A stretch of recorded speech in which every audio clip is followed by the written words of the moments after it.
আল্লাহর কাছে কোন কাজ বা আমলগুলো বেশি পছন্দনীয় যার কারণে আল্লাহ স্বয়ং মুস্কি হাসেন। এবং আরেক হাদিসে আছে, যার আমল দেখে আল্লাহ রাব্বুল আলামিন হাসেন, আল্লাহ রাব্বুল আলামিন তাকে অবশ্যই জান্নাত দেন এবং জাহান্নাম থেকে মুক্ত ঘোষণা করেন।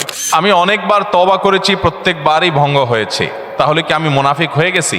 বিভিন্ন এলাকায় অসুখ বিসুখ যাতে কম হয়, বার্ষিক সিন্নি, খোদাই সিন্নি, মহরমের সিন্নি নামে বিভিন্ন সিন্নি করা হয়, এগুলো করা কতটুকু বৈধ? মহিলাদের জন্য তালিম জায়েজ জানি, কিন্তু বর্তমানে মহিলারা যে সন্তান সংসার রেখে 2-3 দিনের জন্য তালিমে চলে যায় দূর দূরান্তে, এটা ইসলামের দৃষ্টিতে কতটুকু বৈধ? না, বিশেষ উদ্দেশ্য ছাড়া ফেসবুক বা মেসেঞ্জারে 3 বার কবুল বলি, তাতে কি আল্লাহর দরবারে বিয়ে কবুল হয়ে যাবে? এতে কি কোনো গুনাহ আছে? পোলাপান বান্দরামি করার জিনিস খুঁজে পাও না? আমি এখান থেকে গ্রামে যাব এবং ওই দিনই আবার চলে আসব, এক্ষেত্রে আমার নামাজ কি কসর করতে হবে?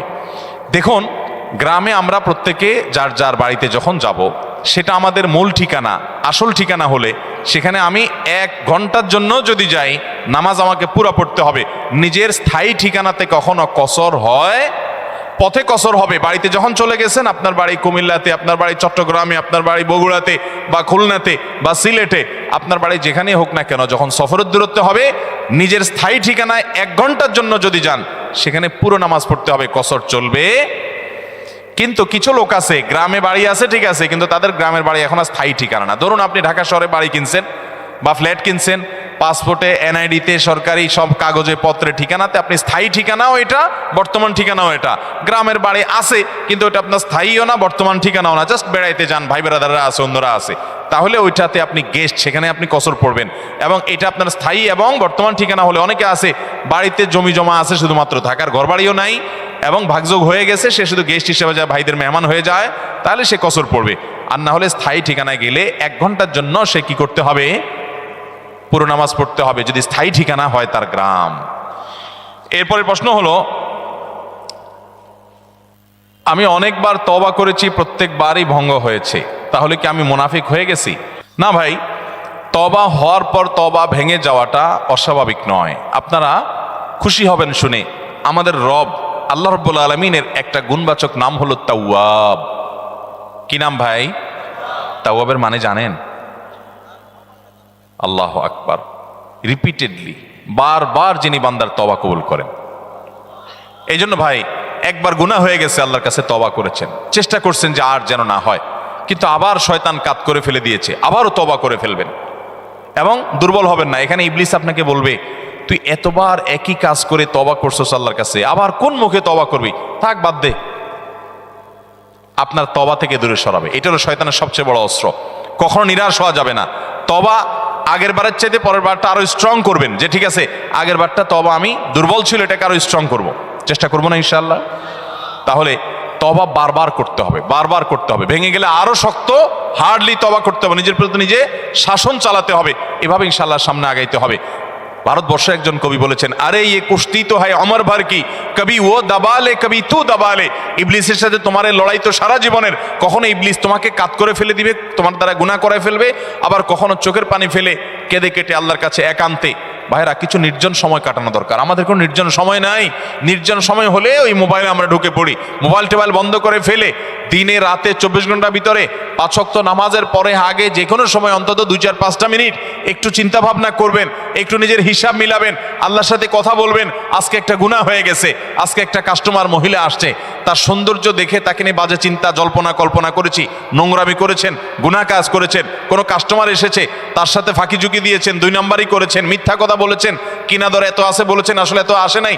এই যে মিথ্যা বলেছেন কয়টা টাকার জন্য, এই টাকা দুনিয়াতে থেকে যাবে, মিথ্যাটা আপনার আমলনামা যুক্ত হয়ে আখিরাতে যাবে। এইসব কথা চিন্তা করে আল্লাহর কাছে চোখের পানি ফেলে একান্তে, আল্লাহ করে ফেলেছি আজকে শয়তানের পালায় পড়ে, আল্লাহ খেয়াল ছিল না, আপনি মাফ করে দেন। মালিক, আপনি মাফ না করলে কিয়ামতের ময়দানের শাস্তি হবে ভয়াবহ। দুনিয়াতে আপনি ছেড়ে দেন, আল্লাহ মাফ করে দেন। মাফ চায়া দুনিয়া থেকে ওইটাকে নিষ্পত্তি করেন, একটু চোখের পানি ফেলেন, সেজদায় পড়ে যান, 2 রাকাত সালাত তওবা নামাজ পড়ে আল্লাহর কাছে মাফ চান, এরপরের দিন আরো স্ট্রং করেন। এভাবে আপনি লড়াই চালাতে থাকবেন। আরে ये কুश्ती তো হয় অমর ভর কি, কবি ও দবালে কবি তু দবালে। শয়তান গুনাহ কমা আপনার দ্বারা করায় সে জিতে যাবে, আর আপনি তওবা করে চোখের পানি ফেলে গুনাহ মাফ করিয়ে তারপরে আপনি শয়তানের উপরে জিতে যাবেন।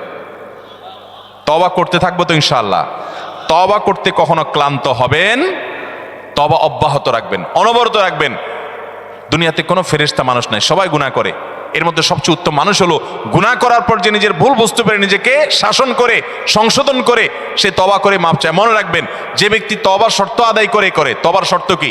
তওবার শর্ত হলো যে কাজটা করেছি গুনার কাজ, এটার জন্য নিজেকে নিজে শাসন করলাম, কেন আমি এত নিকৃষ্ট কাজ করলাম, আল্লাহ আমার প্রতি কত ইহসান করেছেন, কত অনুগ্রহ করেছেন, আমার জীবনে কত বিপদ এসেছে আল্লাহ উদ্ধার করেছেন, তাহলে আমি কেন এই গুনার কাজটা করলাম? নিজেকে শাসন করা, ভবিষ্যতে না করার পরিকল্পনা করা, লজ্জিত হয়ে চোখের পানি ফেলে আল্লাহর কাছে মাপ চাওয়া, এই কাজটা যদি আপনি বারবার করেন, আপনি নিশ্চিত থাকতে পারেন আপনার তওবা দিন দিন আস্তে আস্তে স্ট্রং হবে এবং একটা সময় আপনি গুনাহ ছাড়তে পারবেন ইনশাআল্লাহ। এই জন্য তওবা কখনো ছাড়া যাবে, যতবারই তওবা ভাঙুক তওবা আরো স্ট্রং করে করতে হবে। এরপরে প্রশ্ন হলো, কেউ কালো জাদুগ্রস্ত হয়েছে এমন যদি জানতে পারে তাহলে তার করণীয় কি? এ বিষয়ে আমরা বিভিন্ন জায়গায় প্রশ্ন পাই, ভালো করে শুনে রাখেন। বিশেষ করে আপনারা পুরান ঢাকার কাছাকাছি এলাকার মানুষ, পুরান ঢাকায় সবচেয়ে বেশি, চট্টগ্রামে প্রচুর পরিমাণে আছে। আমাদের দেশে এখন ব্ল্যাক ম্যাজিক, কালো জাদু যেটাকে আমরা বলি, এই কালো জাদু টোনা এগুলো এই পরিমাণ বাড়ছে, আমি সারা দেশে ঘুরে বেড়াই, শত শত হাজার হাজার মানুষের প্রশ্ন আমার কাছে আসে। প্রতি সপ্তাহে এভারেজ আমার কাছে অন্তত 25 থেকে 30 হাজার প্রশ্ন মানুষের আমার কাছে আসে আলহামদুলিল্লাহ। শুধুমাত্র শুক্রবারের লাইভে আমাদের 15 থেকে 20 হাজার 1 ঘন্টার মধ্যে প্রশ্ন আসে। এই হাজার হাজার প্রশ্ন নিয়ে আমরা কাজ করি। মানুষের অবস্থা আমি জানি প্রশ্নগুলোর মাধ্যমে। এই দেশে প্রতিটা ঘরে ঘরে ব্ল্যাক ম্যাজিকের রুগী আছে। আল্লাহ যাকে বাঁচাইছে তারা ভিন্ন, কিন্তু আমি দায়িত্ব নিয়ে বলতে পারি ম্যাক্সিমাম ফ্যামিলিতে ব্ল্যাক ম্যাজিকের রুগী ভরা, আমরা টেরও পাচ্ছি না। ছোট পোলাপান, অস্বাভাবিক চিল্লাচিল্লি, অস্বাভাবিক দুষ্টামি, ওই দুষ্ট জিনের উপদ্রব অথবা ব্ল্যাক ম্যাজিক। অসুস্থ, কোনোভাবে ভালো হচ্ছেন না, বহু ট্রিটমেন্ট করছেন, চেক আপ করেছেন, ডায়াগনোসিস হচ্ছে না।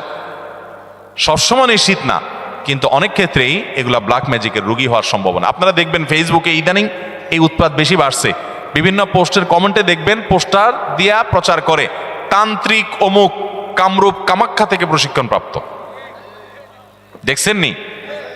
এগুলো হলো শয়তানের খালাতো ভাই, সাক্ষাৎ খালাতো ভাই। এবং আপনার বিভিন্ন ঢাকা শহরের পিলারে পিলারে দেখবেন এই তান্ত্রিক অমুক, ভাগ্য বদলায় দেয়, এটা করে সেটা করে, এসব শয়তানি অ্যাডভার্টাইজ দেখছেন না? দেখেন নাই?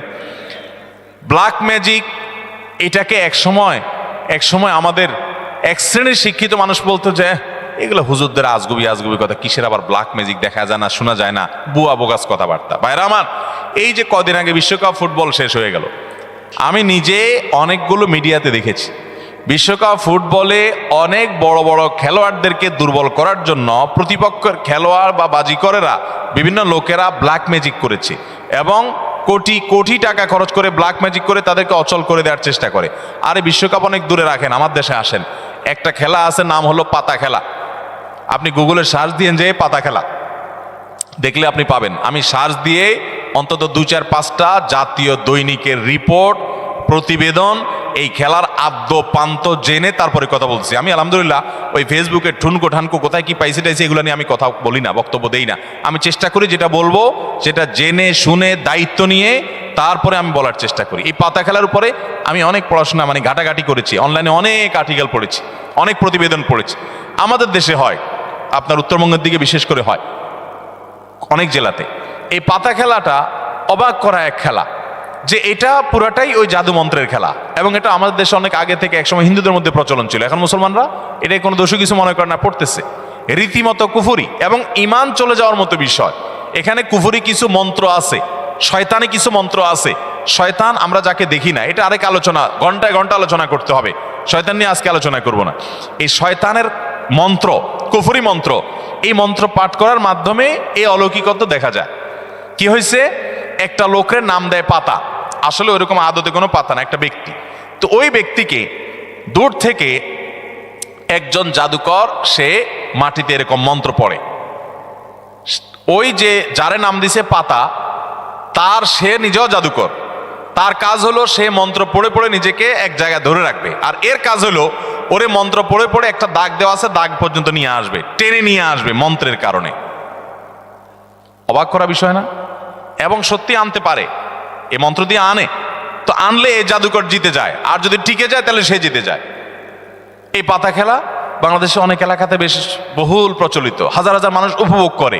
এই যে কুফুরি কালাম পড়ে অনেক অলৌকিক কাজ করা যায়। একটা আস্ত সুস্থ মানুষ অসুস্থ হয়ে একদম কবর পর্যন্ত চলে যাবে, আপনি টেরও পাবেন না, ভয়াবহ রোগ হবে এই ব্ল্যাক ম্যাজিকের কারণে।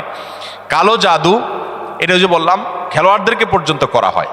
এটা আমাদের দেশে ঘরে ঘরে। আপনি বাঁচতে চান, নাম্বার 1, আপনার ঘরকে কোরআন দিয়ে আলোকিত করতে হবে। ভাইরা আমার, আমি বিভিন্ন সময় বলার চেষ্টা করি, আপনি ইমানদার হিসেবে, মুসলমান হিসেবে আপনার মধ্যে শয়তান মাঝে মধ্যে সন্দেহ ঢুকায় যে ইসলাম আসলে সত্য কিনা, না হুজুররা এসব বকওয়াস কথা বলে টলে।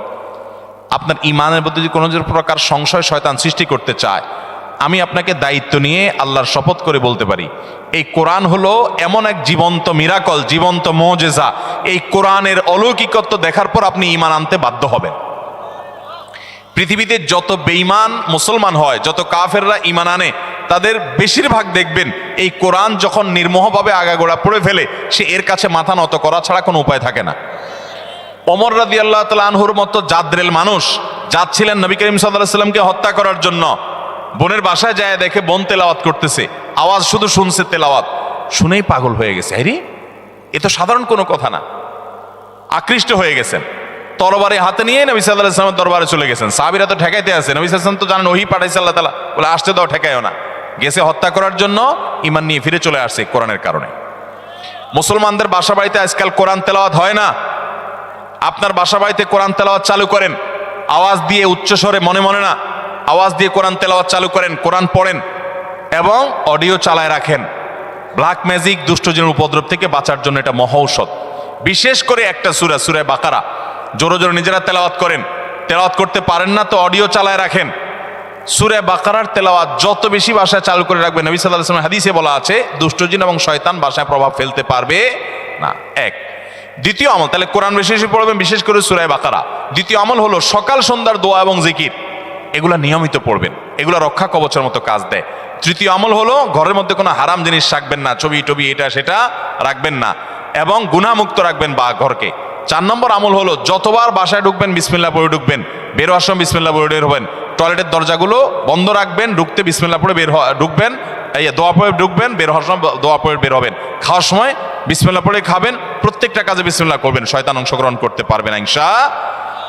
আর বিশেষভাবে 3 কুল সকাল সন্ধ্যায়, কুল হুয়াল্লাহ, কুল আযুল ফালাক, কুল রাব্বিন নাস, 3 বার সকাল সন্ধ্যার আমলের মধ্যে এটা চলে আসছে। আলাদা করে এটা রাতে, সকাল সন্ধ্যায় বিভিন্ন সময় পড়বেন ইনশাআল্লাহ। বিদিন আল্লাহ তাআলা এই দুষ্টজিন এবং ব্ল্যাক ম্যাজিক থেকে বেঁচে থাকার তৌফিক দান করবেন। এরপরে প্রশ্ন হলো, আসুন্নাহ ফাউন্ডেশনের দেওয়া অফিস আসিফ হুজুরকে দিয়ে রুকিয়া করা হয়েছে, আপনি কি রুকিয়া করেন? না ভাই, আমি রুকিয়া করি না। তবে আমরা অনেক রাকিকে চিনি ব্যক্তিগতভাবে, কেউ চাইলে বলি ভাই অমুকের কাছে যান, বিভিন্ন রাকিরা আছে, আপনারা অনলাইনে খুঁজতে পারেন। বিভিন্ন এলাকায় অসুখ বিসুখ যাতে কম হয়, বার্ষিক সিন্নি, খোদাই সিন্নি, মহরমের সিন্নি নামে বিভিন্ন সিন্নি করা হয়, এগুলো করা কতটুকু বৈধ? অসুখ বিসুখ হলে আল্লাহর কাছে তওবা ইস্তেগফার করবেন, দোয়া পড়বেন এবং ডাক্তারের কাছে যাবেন। অসুখ বিসুখের জন্য দান সাদাকা করবেন। কিন্তু এই যে আপনার সিন্নি দেওয়া মানে হলো, ধরেন আপনার এই উপলক্ষে মিলাদের আয়োজন করলেন, নবী করিম সাল্লাল্লাহু আলাইহি ওয়াসাল্লাম বা সাহাবা একরাম কেউ এরকম অসুখ বিসুখ হলে, বিপদ আপদ হলে এরকম কোনো কাজ করতেন বলে আমাদের জানা নাই। বিধায় খেয়াল রাখতে হবে যে এগুলা কোনো সুন্নাহসম্মত আমল না। মহিলাদের জন্য তালিম জায়েজ জানি, কিন্তু বর্তমানে মহিলারা যে সন্তান সংসার রেখে 2-3 দিনের জন্য তালিমে চলে যায় দূর দূরান্তে, এটা ইসলামের দৃষ্টিতে কতটুকু বৈধ? এটা সম্পূর্ণ অবৈধ কাজ। অনেক জেলাতে আছে মহিলারা স্বামীর সংসার রেখে অনেক দূরে চলে যায় আরেক জেলাতে, এবং এইসব তালিমের জন্য মহিলাদেরকে যারা ফুসলায়, সংসার রেখে ছেলে মেয়ে রেখে চলে যায়, তারা বলে আরে আল্লাহর নির্দেশ বড় না স্বামীর নির্দেশ বড়, রাখো তোমার স্বামীর নির্দেশ মানা লাগবে না। তো আল্লাহ কি তোমার আরেক জেলা যাওয়ার নির্দেশ করছে? কোথায় কোরআনে বলছে যে অমুক জেলা যাও? এগুলো সব শয়তানের বুঝ। স্বামী অথবা বাবা, বড় ভাই, অভিভাবকের নির্দেশ বাদ দিয়া মাহরাম ছাড়া যদি আরেক জেলা সফর করে, আরে মাহরাম ছাড়া তো হজ করা পর্যন্ত জায়েজ নাই। এক সাহাবী জিহাদে যাবে নবী সাল্লাল্লাহু আলাইহি ওয়াসাল্লামের সাথে, নবী সাল্লাল্লাহু আলাইহি ওয়াসাল্লাম যখন শুনছেন ওনার স্ত্রী হজ করতে যাবে, বলছেন যে তোমার জিহাদে যাওয়া লাগবে না, যাও তোমার স্ত্রীর সঙ্গ দাও, কারণ তার সফরে মাহরাম হিসাবে তুমি তার সাথে থাকতে হবে। বিধায় এই তালিমের নামে এক জেলা থেকে আরেক জেলা মাহরাম ছাড়া যদি এরকম যায়, তাহলে সেটা জায়েজ হবে না, গুনাহ হবে। এরপরে প্রশ্ন হলো, ভুল করে বা রাগের মাথায় যদি কসম করি, কিন্তু পরে দেখা গেল আমি যেটা কসম করেছি যে আমি এটা কখনোই করব না, কিন্তু সেই কাজটা আমি বাধ্য হয়ে করে ফেললাম, তাহলে এই ক্ষেত্রে আমার করণীয়? এই ক্ষেত্রে আপনার করণীয় হলো কাফারা দিবেন।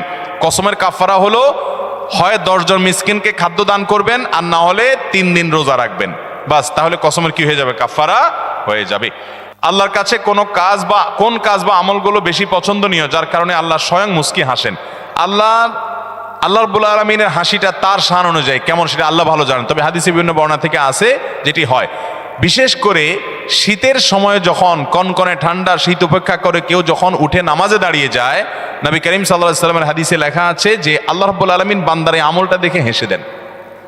এবং আরেক হাদিসে আছে যার আমল দেখে আল্লাহ রাব্বুল আলামিন হাসেন, আল্লাহ রাব্বুল আলামিন তাকে অবশ্যই জান্নাত দেন এবং জাহান্নাম থেকে মুক্ত ঘোষণা করেন। এজন্য শীতের দিনে ফজরের নামাজ, তাহাজ্জুদের নামাজের গুরুত্ব অন্য সময়ের চাইতে অনেক বেশি। আমি একজন যুবক, আমরা অনেক সময় মজার ছলে বা বিয়ের উদ্দেশ্যে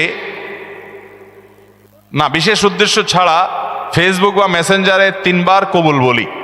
তাতে কি আল্লাহর দরবারে বিয়ে কবুল হয়ে যাবে? এতে কি কোনো গুনাহ আছে? পোলাপান বান্দরামি করার জিনিস খুঁজে পাও না? না, অনেক পোলাপান এগুলো করে। এমনকি এই যে নাটক সিনেমাতে অনেক সময় অভিনয়ের অংশ হিসাবে এগুলো করে না অভিনেতারা? এদের মধ্যে কেউ যদি মুসলমান হয়, কারো যদি আল্লাহর প্রতি বিশ্বাস না থাকে তার কথা ভিন্ন, বেঈমান নিয়ে আমাদের আলাপ নাই। যে মুসলমান, যে আল্লাহর প্রতি ঈমান আছে, তার জানতে হবে নবী করিম সাল্লাল্লাহু আলাইহি সাল্লাম বলেছেন সালাতুন জিদ্দুহুন্না জিদ্দুন ওয়া হাজলুহুন্না জিদ্দুন। 3টা বিষয় সিরিয়াসলি করলে যা হবে, দুষ্টমি রসিকতা অভিনয় মজা করে করলে তা হয়ে যাবে কাহিনী বড় খতরনাক, বড় জটিল। অতএব আপনি দোস্ত দুষ্টামি করে কোনো ক্লাসমেট মেয়েকে বললেন অন্য 2-3 দোস্তের সামনে যে আমি ওরে বিয়ে করলাম, এবং সেও অ্যাডাল্ট, আপনিও অ্যাডাল্ট, 2 জন সাক্ষীও আছে। আর বিশেষ করে নাটকে যেটা হয় যে অভিভাবক অনেক সময় থাকে, যদি সত্যিকারের অভিভাবক থাকে, ওখানে তো সব বকওয়াস অভিভাবক। মেয়েদের তো বিয়ে অনেক হলো, আমাদের মতো মেয়েদের বিয়ে অভিভাবক ছাড়া হয় না, কিন্তু হানাফি মাযহাব অনুযায়ী অভিভাবককে জরুরি না, যদি অ্যাডাল্ট হয়ে যাবে তাহলে সেক্ষেত্রে হানাফি মাযহাবের আলোকে এই বিয়ে হয়ে যাবে। 2 জন সাক্ষীর সামনে শুধু বলছেন প্রস্তাব, সে বলছে কবুল, দুষ্টামি করে বলছেন, বস কাহিনী খতম হয়ে গেছে। কথা বুঝেন নাই? খুব জটিল একটা বিষয়। ঠিক তালাকের বিষয়টাও এরকম। আপনি বলবেন যে হুজুর আমি তো আসলে তালাকের উদ্দেশ্যে বলি না, আমি তো ভয় দেখানোর জন্য বলছিলাম, কাম হয়ে যাবে, এরপর আর এসব বলে লাভ হবে না।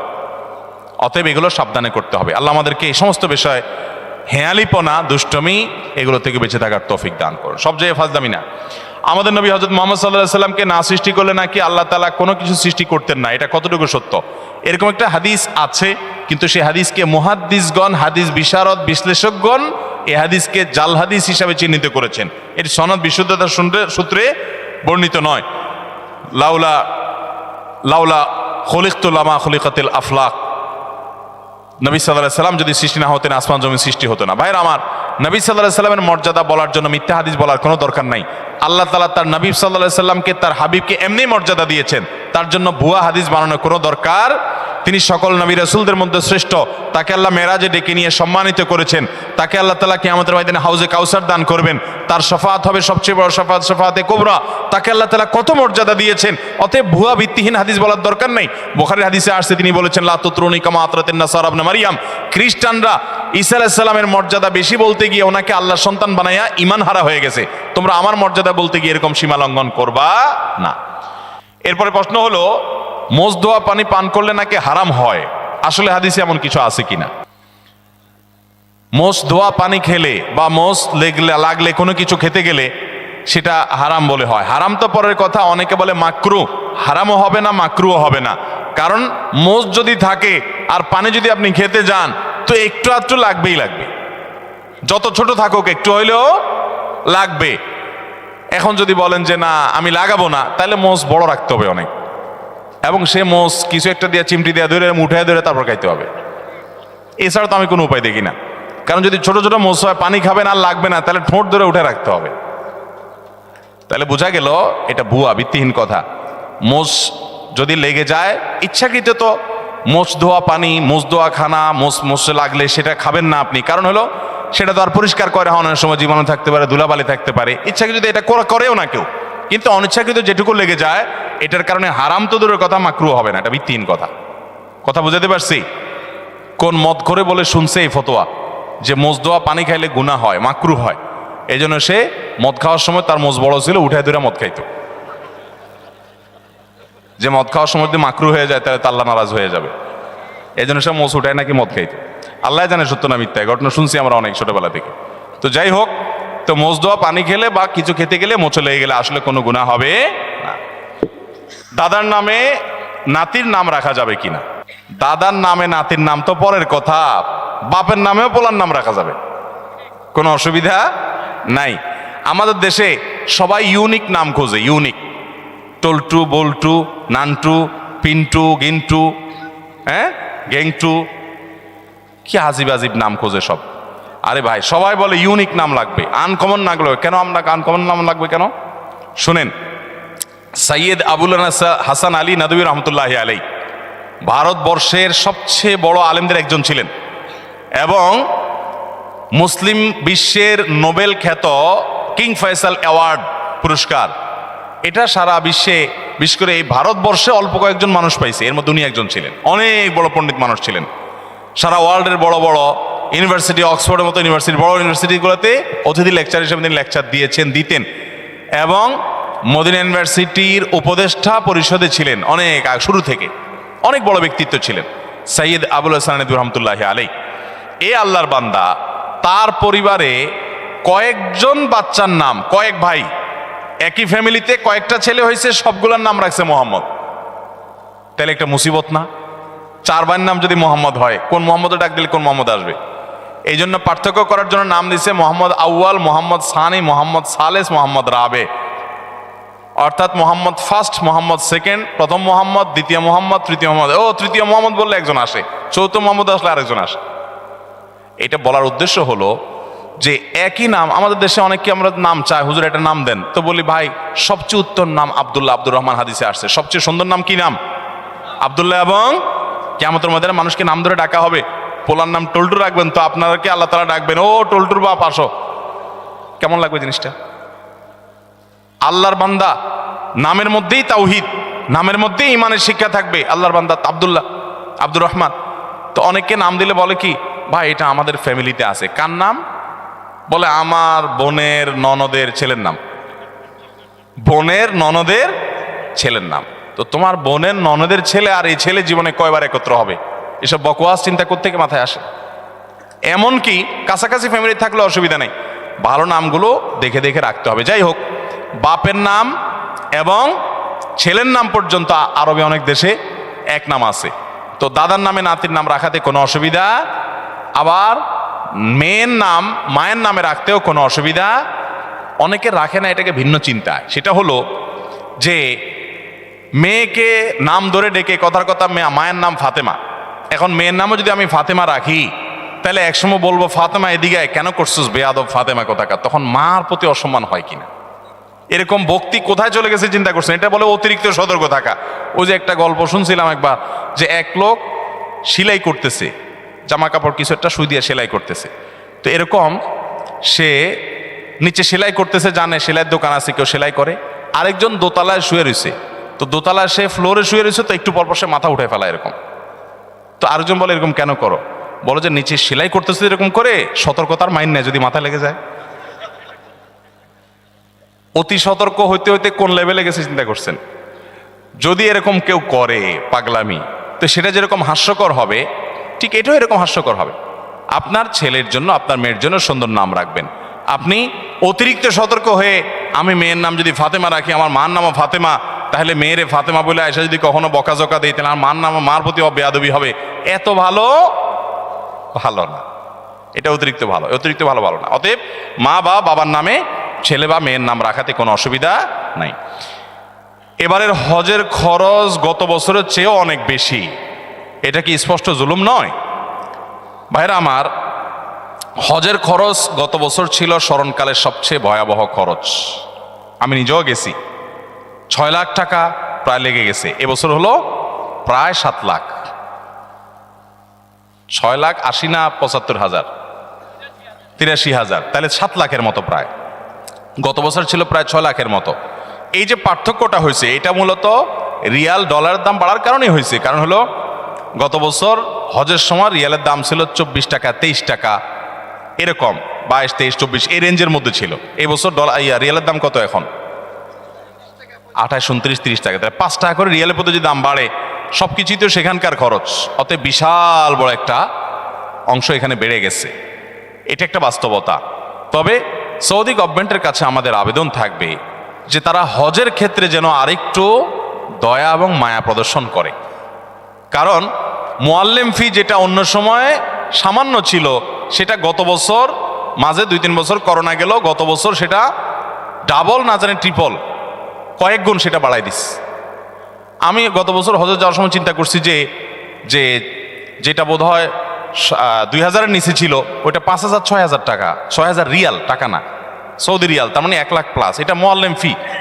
তো মুআল্লিম ফি যেটা নিচে মক্কা মিনা মুজদালেফাতে সার্ভিস দেয় সেটার ফি, ঠিক আছে, এটা নিতে হবে, খরচের টাকা বুঝলাম। তো আগে যেটা ছিল ধরেন 2000-এর ঘরে, সেটা হঠাৎ করে 6-7 হাজারের ঘরে চলে গেল, 3 গুণ, এত বেশি, এত হাজার রিয়ালের ঘরে চলে গেল। আমি মনে করছি এবার বোধ হয় হজে নিয়ে জামাই আদরে রাখবে মনে হয়, এত টাকা যেহেতু নিছে তাহলে বোধ হয় খুব আদর যত্ন করবে। তো আমি দেখলাম না, আদর যত্ন কিছু না, হাজি এমনি কম নিছে, সেজন্য একটু ফ্রি আছে। শুধুমাত্র মিনা মুজদালেফা আরাফাতে টয়লেটের নিচে স্ল্যাব বসাইছে, যেটা আগে প্লাস্টিকের ছিল, ব্যাস। আমি আর দৃশ্যমান কোনো পার্থক্য দেখলাম না, বাস। এটার কারণে বা আর যেগুলো আছে সেগুলো উল্লেখযোগ্য এমন আহামরি কিছু না, মানে এটার কারণে অন্তত 3 গুণ টাকা বৃদ্ধি হবে বা 3-4 গুণ হয়ে যাবে, অনেক গুণ বৃদ্ধি হয়ে যাবে, এরকম কোনো বিষয় না। এরপরে আসুন, বিমান ভাড়া সম্ভবত এই বছর কত, 2 লাখ বোধ হয়, 2 লাখের মতো ধরছে। কল্পনাই করা যায় না, যারা বিভিন্ন দেশ সফর করেন তারা জানেন। নর্মাল সময়ে এখান থেকে জেদ্দা আসা যাওয়া যেই ভাড়া হয় হজের সময় তার ডাবল দিতে হয়। এটা যৌক্তিক, ডাবল দিতে হয় যে এটা যৌক্তিক। কারণ যে বিমানগুলো স্পেশালি হাজিদেরকে নেওয়ার জন্য আসে, এগুলো খালি আসে, আবার হাজিদেরকে নিয়ে চলে যায়, আবার নামায় দিয়ে খালি চলে যায়। কারণ হজের সময় যে ধরেন 50,000, এবছর হয়তো আর অনেক বেশি যাবে, ধরেন 1 লাখ হাজি গেল, তো 1 লাখ হাজি হঠাৎ করে যাচ্ছে বাংলাদেশ থেকে, সৌদি প্রবাসীদের আসা যাওয়ার জন্য রুটিন বিমান আছে, সেগুলো যদি 1 লাখ লোক হঠাৎ করে যাচ্ছে তাদের নিতে পারবে না, আলাদা বিমান দরকার হয়, ডেডিকেটেড বিমান লাগে, আরও অনেক ব্যাপার স্যাপার আছে। তো আলাদা করে হাজি সাহেবদেরকে নিতে হয়, আনতে হয়, সেজন্য ডাবল খরচ নিতে হয়। তো ডাবল খরচ যদি হয় তো সেটাও 2 লাখ টাকা, 2 লাখ প্লাস বা 2 লাখের কাছাকাছি হওয়ার কথা না। এক্ষেত্রে থার্ড ক্যারিয়ারকে সুযোগ দেওয়া যেতে পারে। সেক্ষেত্রে যদি টেকনিক্যাল সমস্যা হয় তাহলে বিমান ভাড়া সহনশীল হতে পারে। এমনকি ওমরার বিমান ভাড়া পর্যন্ত 1 লাখ, 1 লাখ প্লাস। আপনি এমনি সৌদি প্রবাসীরা আসা যাওয়া করে জিজ্ঞেস করেন ভাড়া কত, খুব আহামরি কিছু না, অনেক কম তার চাইতে। তো এই যে হজের খরচ, সেটা সহনীয় পর্যায়ে করা উচিত। এবং আমাদের সরকারের কাছে আমাদের দাবি থাকবে যে ক্রান্তি, নানা সময় অর্থনৈতিক অনটন থাকে, ঠিক আছে, ভারতের মতো দেশ যেখানে হিন্দু প্রধান দেশ, সেখানেও হজে ওমরাতে যথেষ্ট পরিমাণ সহনশীল রেট থাকে এবং ভর্তুকি দেওয়া হয় অনেক দেশেই। তো আমাদের দেশে হাজিদের জন্য অনেক কাজে তো ভর্তুকি দেওয়া হয়, যারা আল্লাহর ঘর হজ করতে যাবে তাদের জন্য ভর্তুকি দেওয়া যেতে পারে। তবে এখানে যে খরচটা হচ্ছে, সব খরচটা সবগুলো বেশিরভাগই সৌদি আরবই হয়, বেশিরভাগ কি 99%ই সৌদি আরবের খরচ, আমাদের দেশে খরচ নাই বললেই চলে। বিধায় রিয়ালের দাম বাড়ার কারণে আসলে অনেক বেশি বেড়ে গেছে। এই জন্য ভাইরা বলি, যারা হজ পিছাইছেন, অনেক লোক আছে এই মজলিসে, বহু লোক আছে আমি জানি, যাদের আজ থেকে 7 বছর 8 বছর আগে হজ করার ক্ষমতা ছিল, তখন 3 লাখ, 3.5 লাখ, 4 লাখ টাকা হজ করা যেত, কিন্তু করেন নাই, পিছাইতে পিছাইতে এখন 7 লাখে আসছে। এক সময় যদি 14 লাখে যায়, আর তখন যদি বলেন আমার